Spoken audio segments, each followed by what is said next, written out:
how do you feel about the presence and power of the Greens? Does this worry you? I'm not sure that we've drawn any conclusions just now about the positions of the Greens. I think it's been interesting to watch the public statements from the leadership of the Greens, which if I was to compare those statements to, say, what was going on during the CPRS debate, which I note they voted down the CPRS on the basis that the targets weren't sufficient. If I now look at what they're saying, I detect a different mood.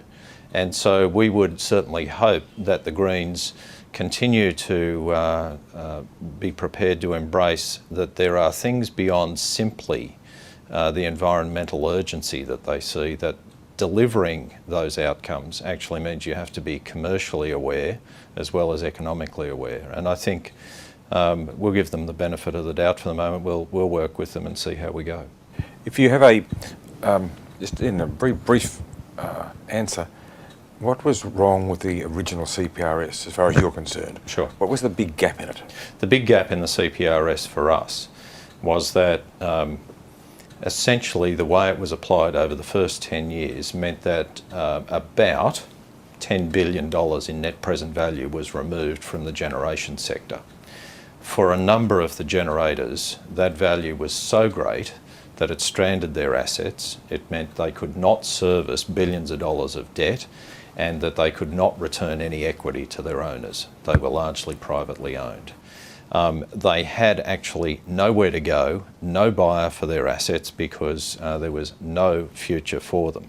And yet they'd made those investments in good faith against a successive policy settings which would have led them to believe that they had a reasonable prospect of continuing in business.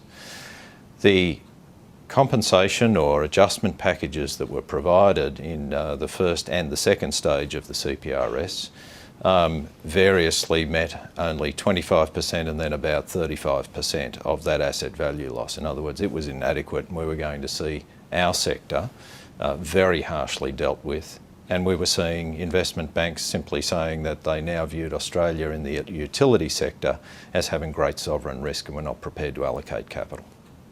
So how we were going to build the new clean energy future in our sector when we had damaged our standing with debt providers and equity providers was a mystery to us. There's a major risk that that'll happen again, isn't there?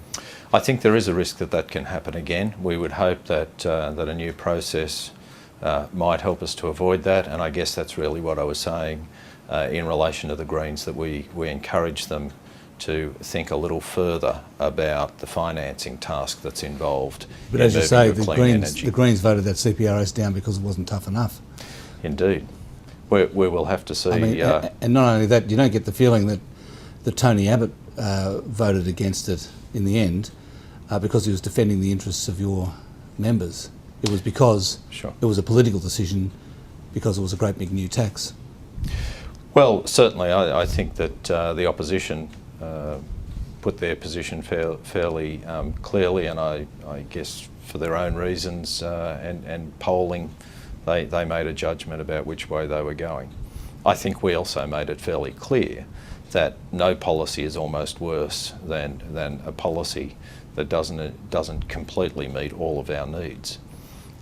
Where we found ourselves in the last Parliament was that we had a CPRS that was actually going to make it almost impossible to build that new clean energy future versus no policy that had long-lived future about it, and we're in the worst of all worlds. I guess with this new Parliament, we would hope that we get to a place that's workable and that is sustainable, and certainly I see from what the opposition's saying at this stage, they're not going to be part of that process necessarily, but let's wait and see.